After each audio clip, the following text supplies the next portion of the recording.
गुरुर्ब्रह्मा गुरुर्विष्णुः गुरुर्देवो महेश्वरः गुरुस्साक्षात् परं ब्रह्म तस्मै श्रीगुरवे नमः। शुक्लाम्बरधरं विष्णुं शशिवर्णं चतुर्भुजं प्रसन्नवदनं ध्यायेत् सर्वविघ्नोपशान्तये। वागर्धाविव सम्पृक्तौ वागर्धप्रतिपत्तये जगतः पितरौ वन्दे पार्वती परमेश्वरौ। नारायणं नमस्कृत्य नरं चैव नरोत्तमं देवीं सरस्वतीं व्यासं ततो जयमुदीरयेत्। विमलपटी कमलकुटी पुस्तकरुद्राक्षसस्तहस्तपुटी कामाक्षी पक्ष्मलाक्षी कलितविपञ्ची विभासि वैरिञ्ची। हरि ओं परमेश्वर स्वरूपమైన సభకి నమస్కారం. తర్వాత దుష్టదూరా అంటారు. దుష్టదూరా అంటే దుష్టులైన వారి చేత పొందబడనిది. దుష్టులు ఆమెను పొందలేరు. దుష్టులనగా ఎవరు అంటే చెడ్డ పనులు చేసిన వాళ్ళు అని చెప్పకూడదు. ఎందుకని అంటే లోకంలో చెడ్డ పని చెయ్యని వాడెవరు? అసలు ఏ చెడ్డ పని నేను చెయ్యలేదండి అని గుండెల మీద చెయ్యేసుకు చెప్పగలిగిన వాడు ఎవరు ఉండడు. ఒక రోజు అంటే చీకటి వెలుగుతురు అన్నట్టే వ్యక్తి జీవితంలో పాపాలు ఉంటాయి, పుణ్యాలు ఉంటాయి. అంచేత దుష్టులు కాదు అందరూ. కానీ ఆమె దుష్టుల చేత పొందరానిది అన్న మాటకు అర్థం ఏమిటి అంటే ఆమె ఏ శక్తులనిచ్చిందో ఆ శక్తులన్నీ ఆవిడికి వ్యతిరేకంగా వాడేటటువంటి వాడెవరున్నాడో వాడి చేత ఆమె పొందబడదు. ఆమె వాక్కిచ్చింది, దాని చేత ఆమె లేదు అంటుంటాడు. ఆమె జీర్ణం చేస్తుంది, ఆ శక్తినే ఏమిటి భగవంతుడు ఏమిటి నమ్మడం అనడానికి ఉపయోగిస్తాడు. కానీ ఒక్కటి మాత్రం నిజంగానే అంగీకరించవలసి ఉంటుంది. భగవంతుడు లేడు లేడు అన్నవాడు ఎంత నమ్మో అంటున్నాడు, అది కూడా ఒక నమ్మకమే కదా. మీరు ఒకటి ఆలోచించండి, భగవంతుడు ఉన్నాడన్నవాడిది ఎంత నమ్మకమో భగవంతుడు లేడన్నవాడిది అంతే నమ్మకం.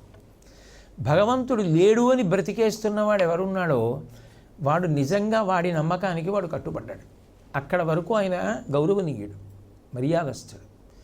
భగవంతుడు ఉన్నాడు అని నమ్మినట్టుగా ఉండి భగవంతుడు ఉన్నాడని నమ్మిన వాడివి ఉన్నాడని నమ్మి ఏం చేయాలో అవి చేయడంలో నువ్వు వైక్లభ్యం పొందితే అప్పుడు నీకన్నా ఆయనే గొప్పవాడు. ఆయన నమ్మకమే గొప్పది. కానీ శాస్త్రీయంగా పరిమితి చెప్పినప్పుడు మాత్రం ఏమిటి అంటే అట్లా శాస్త్రమునకు వ్యతిరేకంగా ప్రవర్తించేవాడు ఎవరున్నాడో వాడి చేత ఆమె పొందబడదు. ఎందుకంటే ఆయన అసలు దాన్ని అంగీకరించినప్పుడు ఆయన ఆ ప్రయత్నం ఏం చేస్తాడు? అసలు ఆ కర్మలు కానీ ఆ అనుష్ఠానం కానీ అటువంటి మార్గం కానీ ఎంచుకోడు కదా. ఎంచుకోనప్పుడు ఆమెను పొందలేడు. ఆవిడ అనుగ్రహాన్ని పొందడం సాధ్యం కాదు. ఆ తల్లి యందు ఐక్యమవడం అన్నమాట అసలు సాధ్యం కాదు. కాబట్టి ఆ తల్లి అనుగ్రహాన్ని ఎలా పొందుతాడు? అందుకని దుష్టుల చేత ఆమె పొందరానిది. అందుకే శంకర భగవత్పాదులు అవతార పరిసమాప్తి చేస్తున్నప్పుడు శిష్యులందరూ వెళ్ళి అడిగారు, మేము బాగా గుర్తుపెట్టుకోవలసినటువంటి విషయాలు మాకు చెప్పండి, ఎందుకంటే మీరు ఇచ్చిన వాంగ్మయం మహాపర్వతాలంత ఉంది, ఇవన్నీ ఎప్పుడు చదవం ఎప్పుడు అనుష్ఠించాం, మీరు మాకు తేలికగా చెప్పండి అని అడిగారు. అడిగితే ఆయన సాధనా పంచకము అని చెప్పారు. 5 శ్లోకాలు. ఆ సాధనా పంచకంలో అత్యంత కీలకమైన విషయాలు కొన్ని ఆయన ప్రతిపాదించారు. ఇవి శిరోధార్యములు, ఇవి జగద్గురువుల యొక్క ఆదేశం. దానికి వ్యతిరేకంగా వెళ్లకుండా ఉండడం భక్తి కలిగిన వారికి ఉండవలసిన లక్షణం. అందులో ఆయన అంటారు, వేదో నిత్యమధీయతాం తదుదితం కర్మస్వనుష్ఠీయతాం. వేదమును ప్రమాణముగా అంగీకరించు. వేదము ఎట్లా చెప్పిందో అట్లాగే కర్మలు చేసే ప్రయత్నం చేయి తప్ప నీ బుద్ధికి తోచినట్టు కర్మ చెయ్యవద్దు. వేదం ఎట్లా చేయమని చెప్పిందో అట్లా చెయ్యి, అప్పుడు నువ్వు లక్ష్యాన్ని చేరుకుంటావు. తప్ప నీ ఇష్టం వచ్చినట్టు నువ్వు కర్మ చేస్తే అది ఉయ్యాల ఎక్కిన ప్రయాణం, కాశీ వెళ్ళవు. వేదం చెప్పినట్టుగా ప్రవర్తిస్తే నువ్వు లక్ష్యాన్ని చేరుతావు. కాబట్టి వేదో నిత్యమధీయతాం తదుదితం కర్మస్వనుష్ఠీయతాం తేనేశస్య విధీయతాం అపచితి భగవంతుని యొక్క పూజ మానకూడదు. భగవంతుని యొక్క పూజ చేసేటప్పుడు శాస్త్రీయంగా చేయి. శాస్త్రం ఎట్లా చెయ్యాలని చెప్తోందో అట్లా చేయడం నేర్చుకో. కాబట్టి అటువంటి రీతిలో భగవంతుని యొక్క ఆరాధన చెయ్యి. శృతిశిరపక్ష సమాశ్రీయతాం. ఎప్పుడూ కూడా వేదముల యొక్క చివరి భాగములైనటువంటి ఉపనిషత్తుల చేత ప్రతిపాదింపబడినటువంటి జ్ఞానమును తెలుసుకోవడానికి ప్రయత్నం చేస్తూ ఉండు. దుస్తర్కాస్తు విరమ్యతాం. అమ్మవారు నోరిచ్చింది కదా, స్వరపేటికి ఇచ్చింది కదా, శక్తిని ఇచ్చింది కదా అని నీ ఇష్టం వచ్చినట్లు మాట్లాడడం అలవాటు చేసుకోకు. దుస్తర్కం చీకు. అక్కడ వేశారు దు శబ్దం. దుస్తర్కాస్తు విరమ్యతాం శృతిమతస్తర్కోనుసంధీయతాం. నీకు ఓపిక ఉంటే, నీకు మాటలు వస్తే, నువ్వు చదువుకుంటే 10 మంది అభ్యున్నతిని కోరి శాస్త్రం ఏం చెప్తోందో దాన్ని బలపరచడానికి నీకున్న శక్తిని ఉపయోగించు. దుస్తర్కాస్తు విరమ్యతాం. వ్యతిరేక ధోరణి మాను. శృతిమతస్తర్కోనుసంధీయతాం. వేదం ఏం చెప్పిందో దాన్ని సమర్థించడానికి నీ వాగ్వైభవాన్ని ఉపయోగించు. బ్రహ్మైవాస్మి విభావ్యతాం. జ్ఞానము చేత నేనే బ్రహ్మము అని తెలుసుకుని జీవుడు కాదు, జీవుడు బ్రహ్మము అని తత్వమసి అహం బ్రహ్మాస్మి అన్న స్థాయిని చేరుకోవడానికి ప్రయత్నం చేస్తూ ఉండు. అహరహర్ గర్వ పరిత్యజ్యతాం. గర్వాన్ని విడిచిపెట్టు. ఎప్పుడూ గర్వాన్ని విడిచిపెట్టడానికి సాధన చేస్తూ ఉండు. దేహం అతిరుజ్యతాం. దేహమునందు భ్రాంతి పెట్టుకోకు. అది శాశ్వతమన్న భావన లేకుండా చూసుకోవడానికి ప్రయత్నిస్తూ ఉండు. బుధజనైర్వాద పరిత్యజ్యతాం. భగవంతుణ్ణి నమ్ముకున్నటువంటి వాళ్ళతోటి వాదన చేసి నేను గెలిచాననిపించుకోవడానికి నీకున్న వాగ్వైభవంతో అక్కర్లేని పెడధోరణలు పట్టకు. నీకు ఏమైనా వస్తే, నువ్వేమైనా చదువుకుంటే అది శాస్త్రాన్ని బలపరచడానికి ఉపయోగించు. అంతేగాని పండితులతోటి, విద్వాంసులతోటి, భగవద్భక్తులతోటి వాదన చేయడం అటువంటివి మంచి పద్ధతి కాదు అని తెలుసుకో. బుధజనైర్వాద పరిత్యజ్యతాం. అప్పుడు ఇటువైపు నుంచి ఆలోచిస్తే అటువంటి వారితో వాదించడానికి ఎప్పుడూ కూడా భగవద్భక్తులైనటువంటి వారు సిద్ధపడి ఉండకూడదు. కానీ వారు మారాలి, వారు అభ్యున్నతిని పొందాలి, వారు భగవద్భక్తులు కావాలి, వారు కూడా ఈశ్వరుడి యొక్క కటాక్షమునకు పాత్రులు కావాలి, వృద్ధిలోకి రావాలి, మంచి కీర్తి ప్రతిష్టలు పొందాలి, వాళ్ళు ఆరోగ్యంతో ఉండాలి అని నువ్వు చిత్తశుద్ధితో ప్రార్థన చేయాలి. వాదన చేయడం కన్నా వాళ్ళ క్షేమం కోరి ఈశ్వరుణ్ణి ప్రార్థించాలి. అది స్వచ్ఛమైన హృదయం అంటే. కాబట్టి బుధజనైర్వాద పరిత్యజ్యతాం. కాబట్టి శాస్త్రానికి, గురువుకి కట్టుబడి ప్రవర్తించేది ఏది ఉన్నదో అది సహృదయం. అక్కడ తడబాట్లు వచ్చినా ఆవిడ పట్టుకుని నిలబెట్టడానికి ప్రయత్నిస్తుంది. అసలు పూర్తిగా వ్యతిరేక ధోరణిలో పెడితే, అందులోనే వంక చూడడం నీకు అలవాటైతే, అప్పుడు ఆ తల్లి అనుగ్రహమునకు పాత్రుడవు కావడం అనేటటువంటి మాటే ఉండదు. అందుకని ఆమె దుష్టదూరా. దీన్ని ఎంత అద్భుతంగా అన్వయం చేశారో మూకశంకరులు. అసలు అదొక పరమాద్భుతమైనటువంటి రత్నం ఆ పద్యం. అంత గొప్ప శ్లోకాన్ని రచించారు.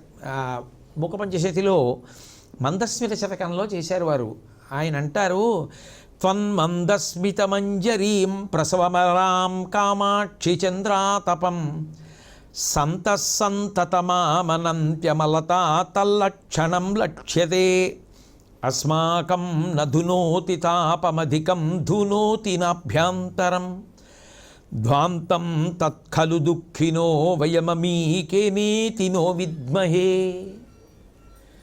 ఆ శ్లోకంలో ఆయన ఒక గొప్ప గంభీరమైనటువంటి విషయాన్ని ప్రతిపాదన చేస్తున్నారు. అందులో త్వన్మందస్మితమంజరీం ప్రసవమరాం కామాక్షి చంద్రాతపం. అమ్మ, నీ యొక్క చిరునవ్వులున్నాయే అవి చిరునవ్వుల యొక్క గుత్తి.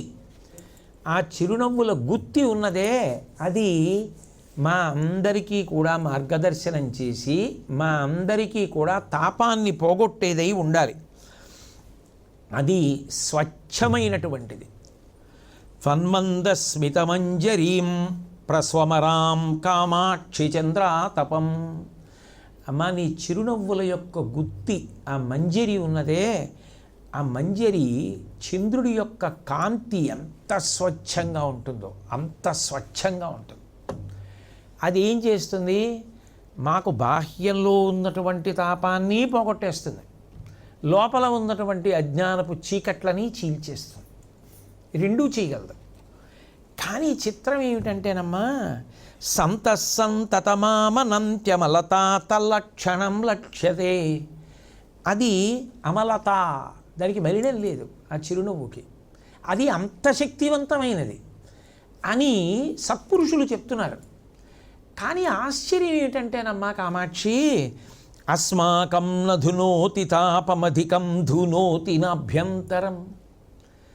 నా విషయం దగ్గరికి వచ్చేటప్పటికి ఏమైందంటేనమ్మా, అది నాకు తాపాన్ని పోగొట్టలేదు, లోపల అజ్ఞానాన్ని పోగొట్టలేదు. నువ్వు చిరునవ్వు నవ్వావు, ఆ చిరునవ్వుల యొక్క గుత్తి ఆ దొంతర చూశాను, అంత స్వచ్ఛంగా ఉంది, చంద్రుడి వెన్నెల్లా ఉంది. అయినా నాకెందుకమ్మా తాపం పోవట్లేదు, నాకు ఎందుకమ్మా అజ్ఞానం పోవట్లేదు, నా విషయంలో ఎందుకు ఆ నీ చిరునవ్వు చేయవలసిన ఉపకారాన్ని చెయ్యకుండా పోయింది? ధ్వాంతం తత్కలు దుఃఖినో వయమిమి కేనేతినో విద్మహే. నాకు అర్థం కావట్లేదమ్మా, దేనివల్ల అలా జరిగింది అంటే అది అమ్మవారి యొక్క చిరునవ్వుకి శక్తి తగ్గడం కాదు.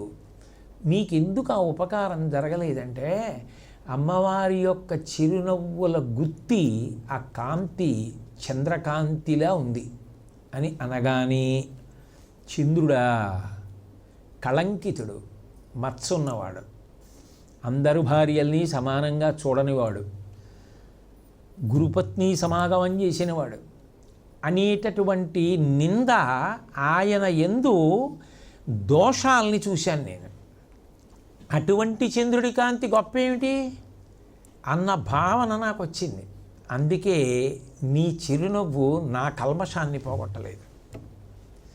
దానికి శక్తి లేక కాదు, నా దర్శనంలో దోషం ఉంది, నా బుద్ధిలో దోషం ఉంది.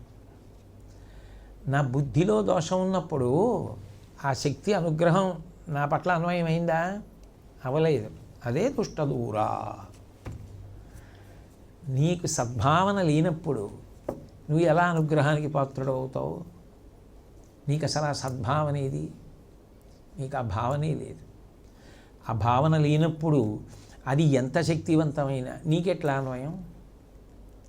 అందుకని అందరికీ అనుగ్రహించగలరేమో, నిన్ను అనుగ్రహించడం సాధ్యం కాదు. ఎందుకు సాధ్యం కాదంటే నీకు చిన్న చూపు ఉంది, అది కళంకితము, అది పెద్ద విషయం ఏమిటి అన్న చులకన భావన ఒకటి ఏర్పడింది నీకు.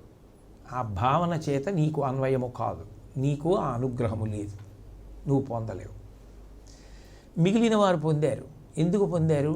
వాళ్ళ దృష్టిలో అమ్మవారి యొక్క చిరునవ్వుల గుత్తి చంద్రుడంత స్వచ్ఛంగా ఉంటుంది. అంటే వాళ్ళకి వెన్నెల చంద్రుడు అదే గుర్తొచ్చింది. వాళ్ళకి అటువంటి తేలిక భావన ఏర్పడాల మనసులో. తేలిక భావన ఎప్పుడు ఏర్పడిందో అప్పుడే నీ మనసు దుష్టమైంది. నీ మనసు దుష్టమవగానే నువ్వు దూరం అయిపోయావు. దుష్ట దూరా. ఆమె దూరం చేసిందా, నువ్వు దూరం అయ్యావా? ఆమె దూరం చేయలేదు. ఆమె యందు దోషం పెట్టకు. నువ్వు చేసుకున్న దానికి ఆవిడేం చేస్తుంది? ఆవిడ అలాగే చిరునవ్వు నవ్వింది. నువ్వు అక్కర్లేదనుకున్నావు. నువ్వు అక్కర్లేదనుకున్నావు, నీకు రాకూడని ఆలోచనలు వచ్చాయి, చూడకూడనటువంటి దృష్టికోణంలో చూసావు, చాలా తక్కువ భావనతో చూసావు, దూరం అయిపోయావు. ఇప్పుడు మళ్ళీ దాన్ని దిద్దుకుంటే ఏమో ఎప్పటికి చేరగలవంటే మళ్ళీ ఎవరు చెప్పగలరు? ఎక్కినంత తేలిక జారిపోయాక ఎక్కడం కదా. అందుకని దుష్టదూరా అన్న మాటకు అర్థం ఏమిటంటే దుష్టులు ఆమెను చేరలేరు. 4 అడుగులు ముందుకేస్తే 6 అడుగులు వెనక్కి వెళ్తూ ఉంటారు. ఇంకెప్పటికి చేరుతావు? చేరలేవు. కాబట్టి ముందు నీ దృష్టికోణము సంస్కరింపబడాలి. ఆ పవిత్ర భావన, ఆ గౌరవ భావన అట్లాగే ఉంటే పాత్రుడు అవుతాం.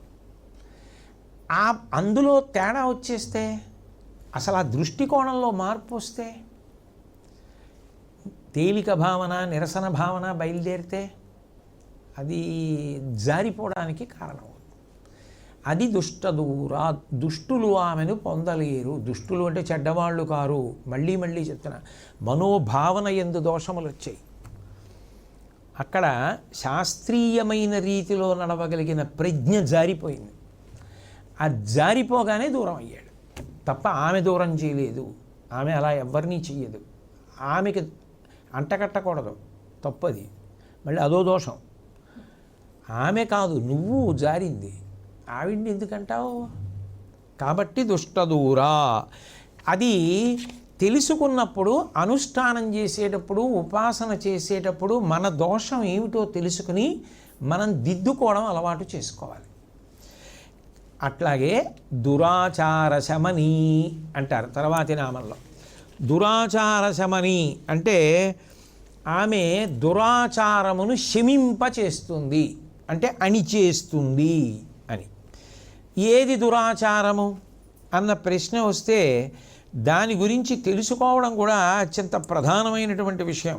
ఏది దురాచారము అంటే, ఎందుకనంటే ఆచారం అని నేను అన్నాను అనుకోండి, ఏది మీరు ఆచరించారో అది ఆచారం.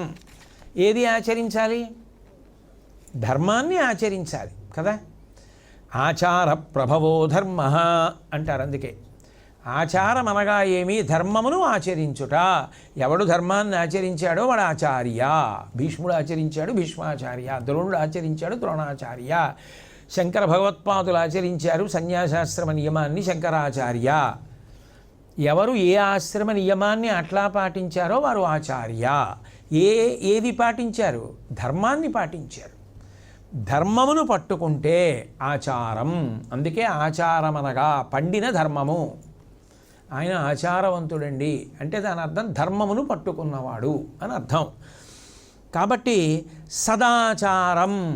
సదాచారం అంటే శిష్టాచారం. పెద్దలైనటువంటి వారు ఎలా ప్రవర్తిస్తూ ఉంటారో అది సదాచారం. పెద్దలైనటువంటి వారు ప్రవర్తించేటటువంటి మార్గము ఏది ఉన్నదో దానిని ప్రయత్నపూర్వకంగా విడిచిపెట్టేయడం అనాచారం. ఒక మాటలోంచే ఇవన్నీ వస్తున్నాయి. దురాచారం. దురాచారం అంటే అసలు అది ఎందుకే పాటించాలండి? అసలు అది పాటిస్తేనే తరిస్తాడని ఏమిటండి? అది పాటించకపోతే వచ్చే నష్టం ఏమిటండి అని ఎదురు తిరిగి మాట్లాడడం, దానికి వ్యతిరేకంగా మాట్లాడడం, వ్యతిరేకంగా ప్రవర్తించడం దురాచారం.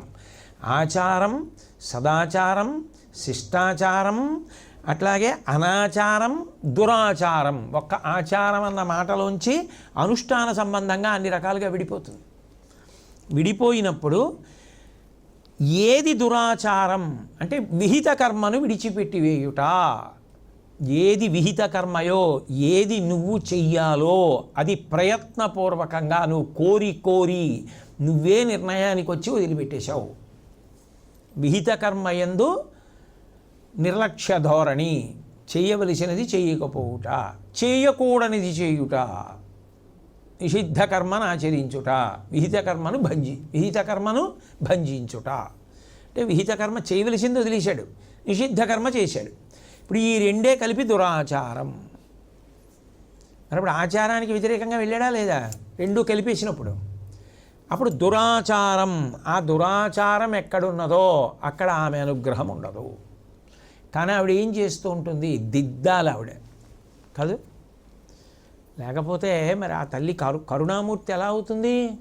అందుకని ఆవిడ ఏం చేస్తుందంటే దాన్ని వద్దు, అట్లా ఉండకూడదు, అట్లా చెయ్యకూడదు అని చెప్పిస్తుంది. ఎవరితోటో చెప్పించి, మనం అలా ఉండకూడదు, మనం అట్లా చెయ్యకూడదు అని పూనికతో అర్థమవుతుంది. ఇక మళ్ళీ ఆ పొరపాటు చేయడం. ఇది దురాచార శమని, దురాచారమును పోగొడుతుంది. అయితే ఇక్కడ ఒక విషయాన్ని మీరు బాగా పట్టుకోవలసి ఉంటుంది.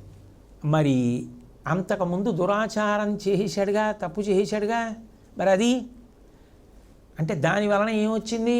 పాపం వచ్చింది. దాన్ని దులిపేయడం కూడా ఆవిడ చేతిలోనే ఉంది. ఆవిడ తీసేస్తుంది. మరి నిన్నటి రోజున మీరు వినలా మూకశంకర్ల శ్లోకం? ఆవిడ పాపాన్ని దులిపేస్తుందని, కాబట్టి కడిగేస్తుంది ఆవిడ కడగగలదు. ఇప్పుడు దాని మీద పూనిక కల్పించి ఆచరింప చేయగలదు. దురాచార శమని తత్ఫలితం ఏది ఉన్నదో ఆ పాపమును తీసేస్తుంది. రెండు పూనికను కల్పించి ఇప్పుడు చేసేటట్టు చేస్తుంది. రెండూ చెయ్యగలదు. అయితే అసలు ముందు తెలుసుకోవడం అన్నది ఒకటి ప్రధానం కదా. ఆ తెలుసుకోవడంలో మళ్ళీ రాగద్వేషాలు, పక్షపాతాలు ఇవన్నీ ఉండకూడదు. రకరకాల కళ్ళద్దాలు పెట్టుకు చూడకూడదు. దాన్ని నిష్పక్షపాతంగా చూడాలి, నిష్పక్షపాతంగా వినాలి కదూ. అలా వింటే కదూ అర్థమయ్యేది. అసలు ముందు వినాలి, తెలుసుకోవాలి. అసలు తెలుసుకుంటే కదా ఆ తర్వాత ఆచరించడం. ఆ తెలుసుకోవడం ప్రధానం సుమా. తెలియచెప్పేవాడున్నా నువ్వు వినకపోతే ఎవరి తప్పు? వినడానికి నువ్వు ముందు సిద్ధంగా ఉండాలి. అదే కదా సుందరకాండలో సీతమ్మ అడిగింది. ఇహ సంతో నవాసంతి సతోవా నానువర్తసే తథాహి విపరీతాతే బుద్ధిరాచారవర్జిత. బుద్ధి ఆచారాన్ని ఎప్పుడు తెలిసింది? చెప్పేవాడున్నా వినడానికి నువ్వు సిద్ధంగా లేవు. అప్పుడు ఎవరికి తప్పు? రావణాసురుణ్ణి అది అడిగింది. ఇక్కడ చెప్పేవాళ్ళు లేరా? నీకు తెలియదా? చెప్పేవాళ్ళు ఉన్నా నువ్వు వినవా? ఎంతమంది చెప్పారు రావణాసురుడికి? హనుమ చెప్పలా? రాముడు చెప్పలా? తల్లి చెప్పలా? మండోదరి చెప్పలా? ఎంతమంది చెప్పారు? చెప్పినా వినవా? లేక నీకు తెలియదా? ఎక్కడొచ్చింది దోషం? ఎందుకు నీ బుద్ధి ఆచారాన్ని వదిలిందని అడిగింది. ఎంత పెద్ద ప్రశ్న అండి అది. ఎంత మౌలికమైన ప్రశ్న. సుందరకాండ అంతటికీ మూలస్తంభం అయిపోయి కూర్చుంది అది. ఇహ సంతో నవాసంతి సతోవా నానువర్తసే తథాహి విపరీతాతే బుద్ధిరాచారవర్జిత అని అడిగింది. కాబట్టి వినడం ప్రధానం. అయితే ఆచారం ఎందుకు వచ్చింది అసలు? ధర్మం అన్నదాన్ని ఎందుకు పెట్టాడు ఈశ్వరుడు? అనుష్ఠించమని. అంటే దాని ప్రధాన లక్ష్యమేమి అంటే ఒకటి ఆరోగ్యము. ఆరోగ్యంగా ఉండడానికి ధార్మిక జీవనాన్ని పొందు. దానికి నియమాలు వచ్చాయి. బాహ్య శౌచము, అభ్యంతర శౌచము ఇవన్నీ అందుకు పెట్టారు. రెండు, అందరూ కలసిమెలసి జీవించండి. అందరూ అన్నదమ్ముల్లా, అక్క చెల్లెళ్ళల్లా, మాతా చ పార్వతీదేవి, పితాదేవో మహేశ్వర, బాంధవా శివభక్తాశ్చ స్వదేశో భువనత్రయం అంటారు శంకరులు. కలిసిమెలసి జీవించడం నేర్చుకోండి. తప్పులు చెయ్యకుండా ఉండడానికి ధర్మాన్ని అనుష్ఠించడం గురించి తెలుసుకుని అనుష్ఠించు. 4, ఇది నీకు ఇక్కడ సుఖం, శరీరపతనానంతరం ఊర్ధ్వలోకవాసాన్ని కల్పిస్తుంది. అందుకొచ్చింది. 2, అన్నిటికన్నా ముఖ్యమైన విషయం ఏమిటంటే ధర్మాన్ని పాటించేటప్పుడు, ఆచారాన్ని పాటించేటప్పుడు కొన్ని మనకి మనసుకి కష్టంగా అనిపించవచ్చు. కానీ అది పాటించడం చేత నీకు శ్రేయస్సు కలుగుతుందని విధింపబడిందా అన్న కోణంలో ఆలోచన చేయాలి. మనకి అత్యంత ఆత్మీయుడే, కుటుంబ సభ్యుడే, ఆయనకి శస్త్రచికిత్స కోసమని వైద్యశాలకి తీసుకెళ్ళావు. నువ్వే సొమ్ము చెల్లించావు. ఆయన్ని లోపలికి తీసుకెళ్లారు శస్త్రచికిత్స చేసేటటువంటి గదిలోకి. నేను వచ్చి కుర్చీ వేసి కూర్చుంటానండి, మా కుటుంబ సభ్యుడి యొక్క శరీరాన్ని కదా కోసేస్తున్నారు, నేను అక్కడ కూర్చుంటే మీకు అభ్యంతరం ఏమిటి? నేను కూర్చుంటానంటే కూర్చోబెడతారా? నువ్వు వైద్యుణ్ణి నమ్మి పంపిస్తావంతే. వైద్యుణ్ణి నమ్మి ఆయన కూడా శరీర స్పృహను వదిలిపెట్టేస్తాడు మత్తుపుచ్చుకొని. విశ్వాసం. నువ్వు పెట్టుకున్న వ్యవస్థలోనే శస్త్రచికిత్స చేసేటటువంటి గదిలోకి నువ్వు వెళ్ళటం లేదు, శాస్త్రం పెట్టిన దాని విషయంలో నీకు వ్యతిరేక ధోరణులు ఎందుకు అన్న కోణంలో ఆలోచన చెయ్యి. అట్లా బహుశः ఏవైనా అభ్యున్నతి కోసమే ఉంచారేమో అని ఆలోచించడం ముందు మొదలుపెట్టు. నిజంగా అది క్షేమకరంగా నీకు అనిపించకపోతే, క్షేమకరంగా నీకున్న ఆలోచన ఏదో అది శాస్త్రము చేత సమర్థింపబడే ఉంటుంది అని గుర్తుపెట్టుకో. ఎందుకంటే బండతనంగా ఏది ఏమైపోయినా ఇలాగే చెయ్యి అని అనదు శాస్త్రము. దానికి ఉదాహరణ ఏమిటి అంటే 10 మంది బలవంతులు ఒక్క స్త్రీని తరువుకొస్తున్నారు.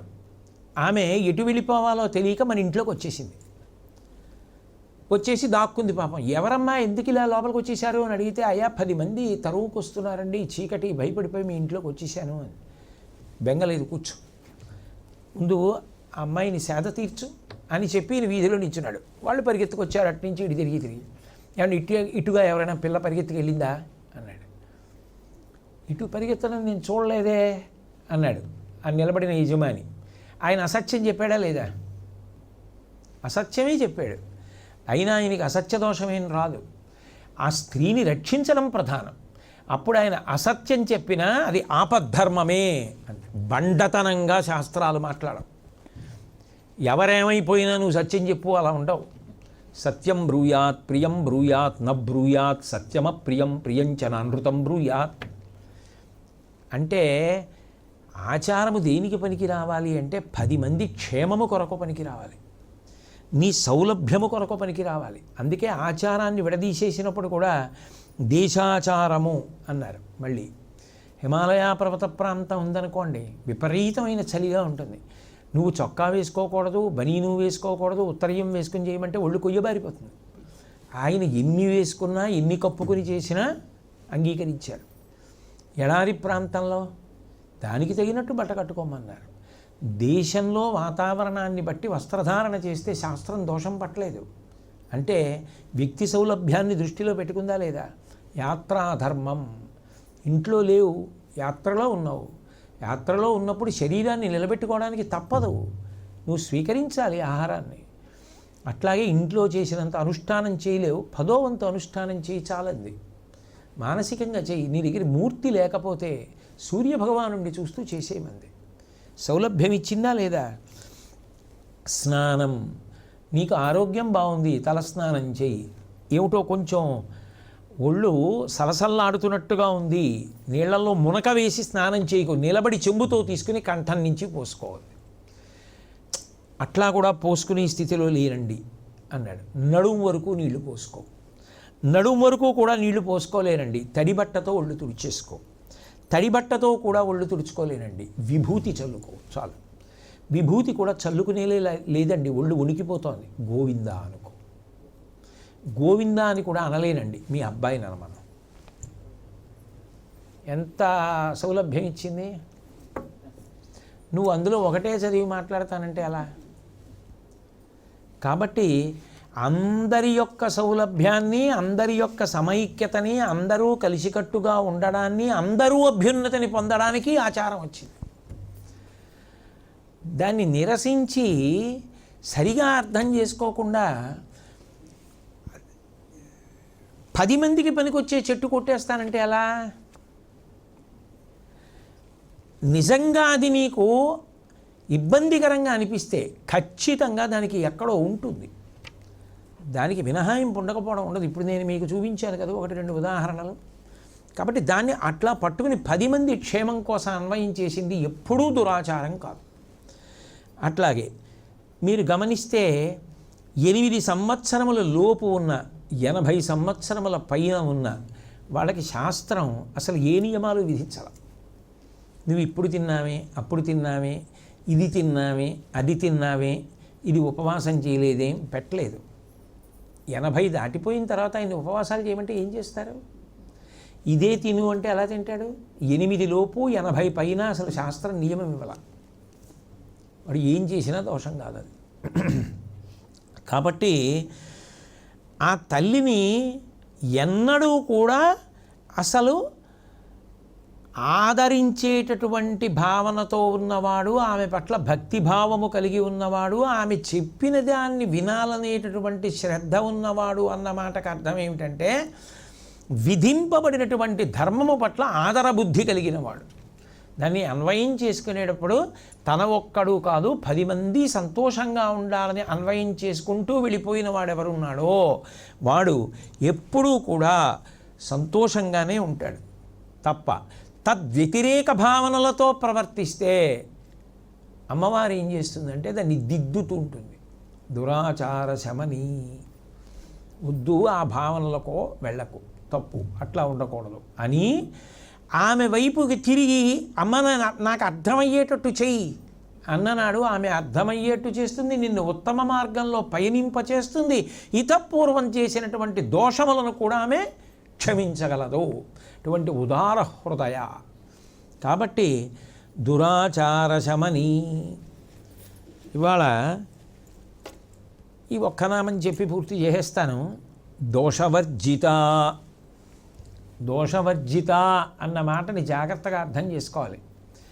దోషములు ఆమెను అంటావు, ఆమె దోషములను వదిలేసింది కాదు. ఆమె దోషములను వదిలేసింది అంటే ఒకప్పుడు పట్టుకునే వదిలేసిందని. అసలు ఆమె దగ్గరికి దోషములు ఉండవు. అగ్నిహోత్రం ఉన్నది, ఈగ వాలుతుందా? అక్కడ కుళ్ళిపోయిన పండు ఉన్నది, ఈగ వాలుతుంది. అగ్నిహోత్రము, అగ్నిశిఖ, దాని మీద ఈగ వాలుతుంది? అసలు ఏగే వాలదు. ఆమె దోషవర్జిత, ఆమెను దోషములు అంటావు. దోషములు అసలు దేని వలన వస్తాయి అన్నది ప్రశ్న. దోషములు రావడానికి ప్రధాన కారణం ఏది అంటే రెండు చోట్ల నుంచే పుడతాయి. అన్ని దోషములు అక్కడి నుంచే వస్తాయి. రాగము, ద్వేషము. వాటిని అంత తేలిక కాదు పరిశీలించడం. ఏదో నేను ప్రవచనంలో చెప్పేసినంత తేలిక ఏం కాదు నాకు గెలవడం. ఎంతో సాధన చేసి గెలవాలి అవి. కాబట్టి రాగము హితశత్రువు. మనకొకరి పట్ల రాగం కలిగిందనుకోండి, అది ఎంతో సంతోషంగా ఉన్నట్లు అనిపిస్తుంది. ఎదురు తిరిగినప్పుడు తెలుస్తుంది దాని బాధ ఏమిటో. కాబట్టి అది హితశత్రువు. ద్వేషము అహితశత్రువు, అది ముందే బయటపడిపోయిందిగా. అందుకని కోపం అహితశత్రువు, అది ఎట్లాగో బాధ పెడుతుంది. ఇది చల్లగా బాధ పెడుతుంది, అంతే తేడా. తప్ప బాధ పెట్టకపోవడం ఏముండదు. కాబట్టి రాగము హితశత్రువు, క్రోధము అహితశత్రువు. ఈ రాగద్వేషాల గురించి కాళహస్తీశ్వర శతకంలో ధూర్జటి చాలా గమ్మత్తుగా మాట్లాడతాడు. ఆయన అంటాడు, ఆలున్ బిడ్డలు తల్లిదండ్రులు ధనం వంచున్, మహాబంధనం వేళ నా మెడగట్టినాడవిక నిన్నేవేళ చింతింతు, నిర్మూలంబైన మనంబులోనకడు దుర్మోహాబ్ధిలో కృంగి, ఈ శీలామాలపు చింతనిట్లుడిపెదో శ్రీకాళహస్తీశ్వర. హాయిగా ఎప్పుడు ఏదో భగవంతుడి గురించి ఆలోచించేవాడు. ఏవో పద్యాలు, ఏవో శ్లోకాలు, ఏవో ఆలోచిస్తుండేవాడు. కానీ రాగం ఏం చేస్తుంది? అకస్మాత్తుగా వెళ్ళి ఎవరి దగ్గర నిలబడుతుంది. ఆలున్ బిడ్డలు తల్లిదండ్రులు ధనం వంచున్, ఏ భార్య మీదో, తల్లి మీదో, తండ్రి మీదో, ధనం మీదో, మిత్రుల మీదో వెళ్ళి నిలబడుతుంది. నిలబడి ఏం చేస్తుంది? ఇంకక్కడి నుంచి అయ్యో వాళ్ళని మనం ఎలా ఉద్ధరించాలి, వాళ్ళకి ఏం చేయాలి, వాళ్ళకి మనం సంపాదించి ఇవ్వకపోతే ఎలా, వాళ్ళ గురించి ఆలోచించకపోతే ఎలా, ఈ చింత పట్టుకుంటుంది. ఈ చింత అనేటటువంటిది ఒక మహాసముద్రం. అందులో కొట్టుకుపోతున్నటువంటి వాడికి ఇంకా ఈశ్వరుడు మళ్ళీ ఎలా జ్ఞాపకానికి వస్తాడు? సుఖానున్న ప్రాణం దుఃఖాన్ని ఎట్టుకున్నాడా? హాయిగా ఉండేవాడు. ఎప్పుడైతే ఒకసారి పట్టుకుందో ఏమైంది? పోయిందా? ఈశ్వర, మీ చింతన లేకుండా ఈ చింత నన్ను పాడు చేసేసింది. రాగము చింతగా మారింది. ఎంత సారవంతమైన మాట అండి! రాగమునకున్న పెద్ద లక్షణం అది. అది ఏం చేస్తుందంటే లోపల చింతగా మారుతుంది. ఆ చింతగా మారిందనుకోండి, ఇబ్బంది ప్రారంభమైపోలా. ఏమిటో దాని సంగతి ఎలాగో ఏమిటో, దాని పేరు మీద ఏమైనా కొన్ని పెడితే మంచిదేమో, వాడి కొడుకుని వాడే నమ్మడు, అట్లాగని వాడికి ఏమీ ఇవ్వకపోతే రేపు పొద్దున్న ఇబ్బంది ఏమో, అందుకని వాడికి కొంత ఇచ్చి హుతతృప్తి చేస్తే మంచిదేమో. ఎవరిని నమ్మావు? అందరి మీద ప్రేమే. కాబట్టి అందరినీ జాగ్రత్త చేయాలి. ఏవేవో ఆలోచనలు, అక్కర్లేని ఆలోచనలు. కాబట్టి చింత. ఇంకా ఈ చింత నీకు పట్టుకుంటే నీకు ఈశ్వరుడు ఎక్కడ జ్ఞాపకానికి వస్తాడా? ఆయన నేను తలుచుకుంటావు. కాబట్టి శివ దుర్మోహాబ్ధిలో కృంగి, ఈ శీలామాలపు చింతనెట్లుడిపెదో శ్రీకాళహస్తీశ్వర. నాకు ఎందుగా ఈ చింత పట్టుకుంది? నాకు ఈ చింత నీ చింతన లేకుండా చేసేస్తోంది. రాగము ఎంత బాగా పాడు చేయగలదో చెప్పాడు. ఈ రాగమే ఏం చేసేస్తుంది అంటే దోషములను ఎలా తీసుకొస్తూ ఉంటుంది చెప్తున్నాడు.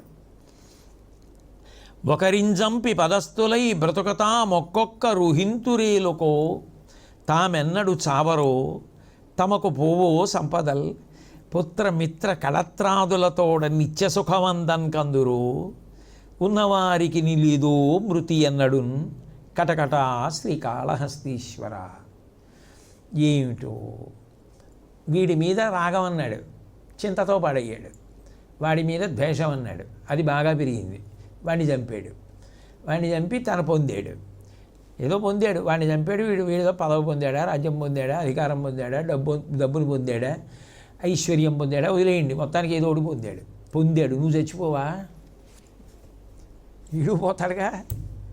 ఆ పాటి దానికి ఏ పాపం మూట కట్టుకున్నావు? ఆ కోపంతో ఏం సాధించావు? వాడి వాళ్ళని పాడు చేశానన్నావు కోపంతో, నీ వాళ్ళకి తెచ్చి ఇచ్చావు. వాళ్ళు ఉంటారా? వాళ్ళు శాశ్వతమా? ఏమిటి సాధించావు ఆ కోపంతో? రాగంతో ఏం సాధించావు? ద్వేషంతో ఏం సాధించావు? రెండూ ఒకటే, రెండూ ఒక దాంట్లో చోటు పుట్టినవే. వాడిని పాడు చేసి వీడికి ఇచ్చానన్నావు. ఇక్కడ రాగం ఉంది, అక్కడ ద్వేషం ఉంది. ఆఖరికి రెండింటి వల్ల పాడైంది మాత్రం నువ్వే అని గ్రహించుకోలేకపోయావు. కాబట్టి కటకట శ్రీకాళహస్తీశ్వర, ఈ రాగద్వేషాల్లోంచి ఎన్ని తప్పులు, ఎన్ని పొరపాట్లు జరిగిపోతున్నాయి. అసలు ఆ ఆలోచన ఎక్కడ వస్తుందా? రాణిస్తున్నావా? శివ, ఈ మాయ ఎప్పటికి తీస్తావు? ఇందులో సోదీ శతకకర్త బద్దెన ఒక అద్భుత ప్రయోగం చేశాడు. రాగమే ద్వేషమునకు కారణం, అది యథార్థం. మీకు ఎక్కడ ప్రేమ ఎక్కడుంటుందో అక్కడే చాలా తొందరగా కోపం వస్తుంది. అంత పెద్ద ప్రేమ మీకు లేదనుకోండి, వానిద్దు అంటారు. మీకు ప్రేమ ఎక్కువ ఉందనుకోండి, అది పెద్ద ఇబ్బంది తీసుకొచ్చి కూర్చుంటుంది. ఎందుకంటే అది కోపం రావడానికి కారణమై కూర్చుంటుంది. అందుకే ఈ రాగమును అదుపులో పెట్టాలంటే దానికి ఉండేటటువంటి మార్గాలు ఒక్కటే, 10 ఉండవు. ధర్మచట్రంలోకి పెట్టాలి దాన్ని. ఇది ధర్మచట్రంలోకి ఇముడుతోందా? ఇమట్టలేదు కాబట్టి వదిలేయడం మంచిదని వదిలేయి. 2, క్రోధాన్ని అదుపులో ఉంచాలి. దానికి అంతే, ఒకటే మార్గం. వాడి మీద కోపం ఎందుకు? నా పూర్వజన్మ పాపం ఇలా పోయింది అని మనసుని సరిపెట్టేసుకో తప్ప ఇంకోళ్ళ జోలికి వెళ్ళకు. ఎందుకనంటే అంతే కదా, నిజంగా మరి పునర్జన్మ సిద్ధాంతాన్ని నువ్వు అంగీకరిస్తేనే కదా సనాతన ధర్మమునందు ఉన్నట్టు. అయినప్పుడు గత జన్మలో చేసినటువంటి పాపం ఏదో ఇలా పోయింది ఇక్కడతో, కాబట్టి వాళ్ళ మీద కోపం నాకెందుకు లేని వదిలేయి. ఈ 2 మార్గాలు. అది కాకపోతే మాత్రం రాగము నుండి ద్వేషము పుడుతూనే ఉంటుంది. 2 అక్క చెల్లెళ్ళు. రాగం ఉండగానే ద్వేషానికి అవకాశం ఇస్తూ ఉంటుంది. ఎలా ఇస్తుంది అన్నదాన్ని నిజంగా బద్దెన చిన్న పద్యంలో చెప్పాడు. అద్భుతం. కూరిమికల దినములలో నేరములెన్నడును కలుగనేరవు, మరి ఆ కూరిమి విరసంబైనను నేరములే తోచుచుండు నిక్కము సుమతి. ఎంత గొప్ప పద్యం అండి అసలు. రాగములోంచి ద్వేషం ఎందుకు వచ్చిందో చెప్పాడు. కూరిమికల దినములలో నేరములెన్నడును కలుగనేరవు. ప్రేమ బాగా పెరుగుతూ వస్తుంది, ఏ తప్పులు కనపడవు. ఎందుకంటే ఆ ప్రేమ భావన ఏం చేసేస్తుందంటే తప్పుని చూడనివ్వదు. ఒకవేళ వాళ్ళు తప్పు చేసినా కప్పేయడానికి ప్రయత్నిస్తుంది. ఎందుకంటే మరి ప్రేమ అటువంటిది, నువ్వు పెంచుకున్న ప్రేమ. కానీ దానికో లక్షణం ఉంది, అదేం అలా ఊరుకోదు, అది బాధ పెట్టి తీరాలి. కాబట్టి అది ఏదో ఒక రోజున ద్వేషానికి కారణం అవుతుంది. అది అవ్వాలంటే మరి ఆ కూరిమి విరసంబైనను ఏదో ఒక కారణానికి, చూసావా నేను అంత అభిమానించాను, వాళ్ళు నన్ను అభిమానించలేదు అన్న భావన ఒకటి నీకు వస్తుంది. ఏదో ఒక రోజున వస్తుంది, ఏదో సంఘటనలో వస్తుంది. అది రాగానే ఏమవుతుందంటే నేరములే తోచుచుండు, అవతల వాళ్ళు చేసినవన్నీ తప్పులుగా కనపడడం మొదలవుతాయి. మొదలవగానే ద్వేషమేనా? కాబట్టి నేరములే తోచుచుండు నిక్కము సుమతి. రాగంలోంచి ద్వేషం పుట్లా? దానికి ఎవరు బాధపడేది? నువ్వేనా? కాబట్టి ఎందుకు పెంచుకున్నావు అతిరాగం? ఆ అతిరాగమేగా ద్వేషానికి కారణమైంది. అప్పుడు దానికి పరిష్కారం ఏమిటి మరి? అంటే సమస్యను ఒక్కదాన్ని తెలుసుకుని అలా ఉంటుందండి, అని బాధపడ్డామా? దానికి ఏమైనా పరిష్కారం ఉంటుందా? అంటే ఆ పద్యాన్ని జాగ్రత్తగా పరిశీలిస్తే అందులోనే ఉంది పరిష్కారం. ఏమిటి పరిష్కారం? ఒకటి,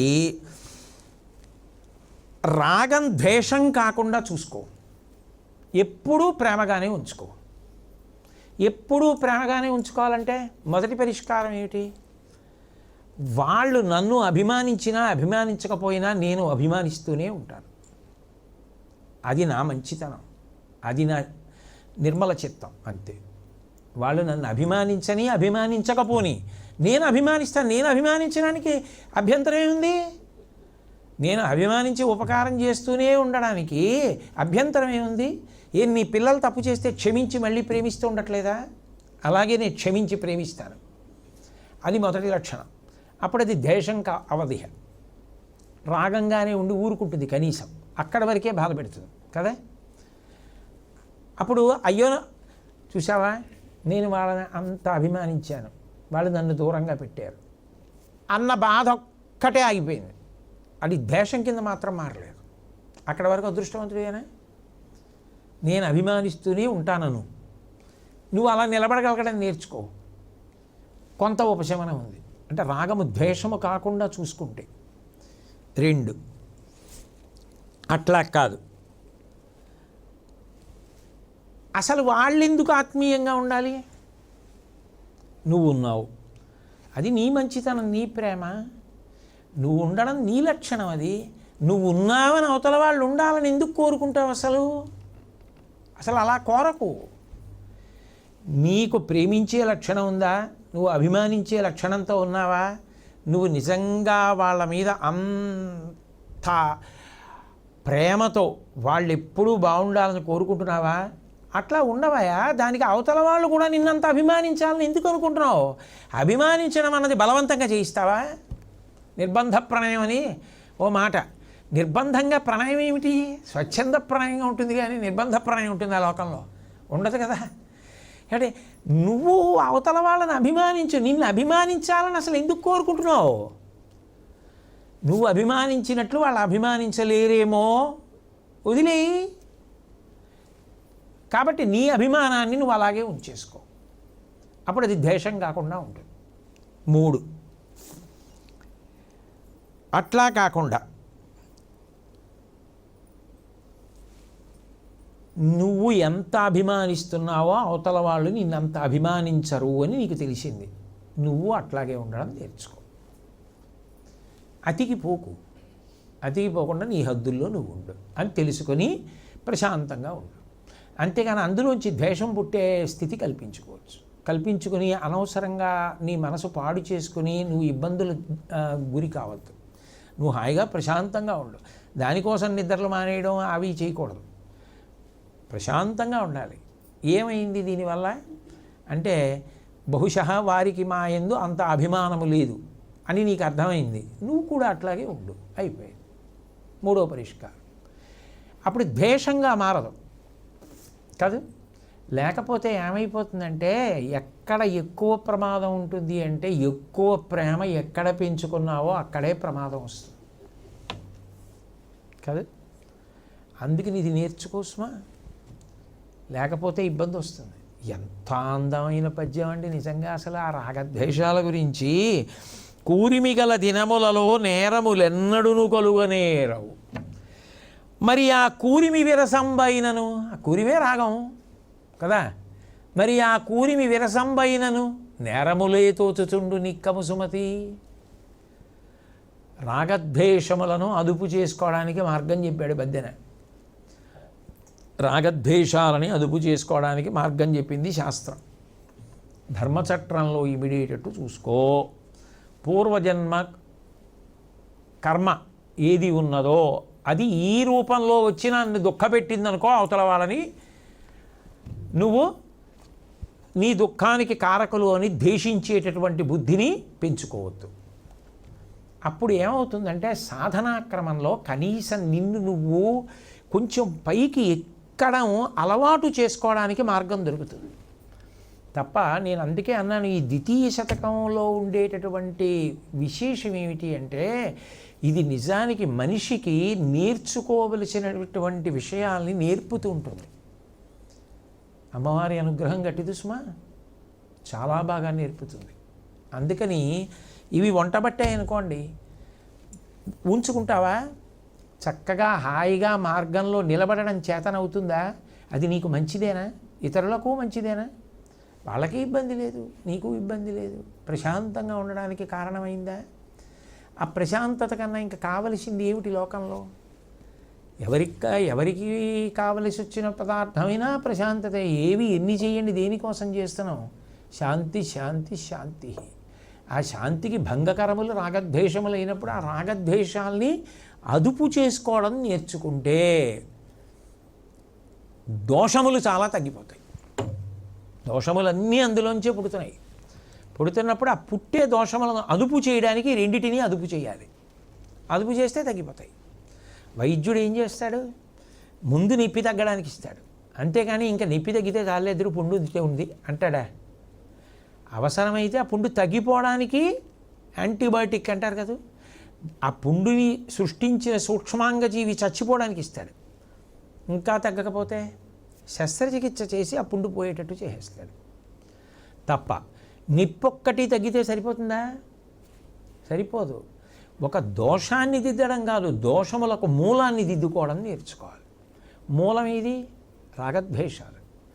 రాగద్వేషాలు ఆవిడికి లేవు, మనకి లేకుండా ఉండడం అంత తేలిక విషయం కాదు. ఇప్పుడు నేను ఇన్ని చెప్పానని, నేను ఇవన్నీ గెలిచేశానని మీరు అనుకుంటే చాలా పొరపాటు. మీ అందరికన్నా అట్టడుగున ఎవరైనా ఉంటే నేనే ఉంటాను రాగద్వేషాల్లో. అందుకే అమ్మవారు నాతో చెప్పిస్తోంది, నువ్వే ఒబ్బిడవ్వాలి అబ్బాయి, అందుకని నీతో చెప్పిస్తాను జాగ్రత్త అని. కాబట్టి ఆ రాగద్వేషాల్ని జాగ్రత్తగా పరిశీలించి సమన్వయం చేసుకోవడం అలవాటైతే మెల్లిగా ఏమవుతుందంటే అటు తిరిగి ఇటు తిరిగి ఇటు తిరిగి అటు తిరిగి ఆ రాగము ఆవిడ పట్ల తిరుగుతుంది, భక్తిగా మారుతుంది. ద్వేషము, ఏమిటి నాకు ఈ కోపం అర్థం లేకుండాను, బాగా చిన్నపిల్లాడినే ఏడు నిన్ననేమో అంత ప్రేమగా ఉండి ఇవాళేమో కోపం, ఏమిటి ఇదంతా అని తన మీద తనకే చికాకు కలిగి తనని తాను నియంత్రించుకుంటాడు. వాడు బాగుపడ్డాడు, ఎదురువాళ్ళు ప్రశాంతంగా ఉన్నారు, ఇంకింతకన్నా ఏం కావాలి? దోషాలన్నీ ఆగిపోయాయా ప్రశాంతతలో? కాబట్టి మూలాన్ని దిద్దుతోంది ఆవిడ. మూలాన్ని దిద్దితే జీవుడు ఉద్ధరింపబడతాడు. కాబట్టి దోషవర్జిత, దోషములు ఆమెను పట్టుకోలేదు. ఆమె అనుగ్రహం ఉండగా దోషములు మనని కూడా పట్టుకొనవు అన్న మంగళకరమైనటువంటి వాక్యం దగ్గరే ఇవాల్టి ప్రవచనాన్ని పూర్తి చేస్తూ, మంగళాశాసనపరై మదాచార్య పురోగమై సర్వైశ్చ పూర్వైరాచార్యై సత్కృతాయాస్తు మంగళం. మంగళం కోసలేంద్రాయ మహనీయ గుణాత్మనే చక్రవర్తి తనూజాయ సర్వభౌమాయ మంగళం. ఉమాకాంతాయ కాంతాయ కామితార్థప్రదాయినే శ్రీగిరీశాయ దేవాయ మలినాథాయ మంగళం. సర్వం శ్రీ ఉమామహేశ్వర పరబ్రహ్మార్పణమస్తు. స్వస్తి.